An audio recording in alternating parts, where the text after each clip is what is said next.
தாவேகா தலைவர் விஜய் தனிச்சு இருந்தா 5% வாக்கு கூட வாங்க மாட்டார் அப்படின்னு ஒரு முக்கியமான ஜேர்னலிஸ்ட் சொல்லியிருக்கிறார். உண்மையாக கூட இருக்கலாம். ஏன்னா அவருக்கு தமிழ்நாடு பாலிடிக்ஸில் அவ்வளோ ஒரு அனுபவம் இருக்குது. முதல்வர் பதவியில் அமர வேண்டும் என்று அவங்களோட தொண்டர்கள் அப்படியே கொதிச்சுக்கிட்டு இருக்கிறாங்க, கனவும் கண்டுகிட்டு இருக்காங்க. ஆனால் வாக்குச்சாவடிக்கு போனால் மக்களுக்கு கண்ணுக்கு தெரிய போகிறது எல்லாம் என்னென்னு பார்த்தீங்கன்னா, தாமரை, ரெட்டை இலை, உதயசூரியன், இந்த மாதிரி தான் கண்ணுக்கு தெரியும். தாவேகா இப்போ தான் இறங்கியிருக்கிறாங்க. கூட்டணியில் இல்லைன்னா அவர் ஒன்றும் இல்லாமல் போயிடுவார். அதே சமயத்தில் கூட்டணியில் இருந்தார்னா சோஷியல் மீடியா திறந்தா விஜயின் பேச்சு பொழுது விழுந்த போச்சு, அந்த மாதிரி ஒரு கதையாக இருக்குது. அந்த மாதிரி உள்ள கதையாக இருக்குது.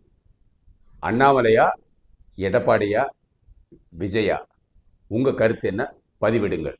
சினிமாவில் ஒரு 8 வருஷம் அவர் தோல்வியாக அடைஞ்சிட்டு இருந்த மாதிரி இதுலேயும் அரசியல்லையும் ஒரு இந்த 2020 தோல்வி அடைவாரா இல்லையாங்கிற எதிர்பார்ப்பு எல்லாருக்குமே இருந்துட்டு இருக்கு, எனக்கும் உட்பட. ஏன்னா திமுகவை அகற்றணும்னா விஜய் ஒரு கூட்டணியில் இருந்தால் தான் அகற்ற முடியும். இல்லைன்னா பரவலாக ஓட்டு வாங்குவார். எனக்கு 10% ஓட்டு வாங்கினி, 10% ஓட்டு இருக்குது, 15% ஓட்டு இருக்குன்னு சீமான் சொல்கிற மாதிரி இவரும் சொல்லிக்கிட்டு இருப்பாரே தவிர ஜெயிக்க முடியாது.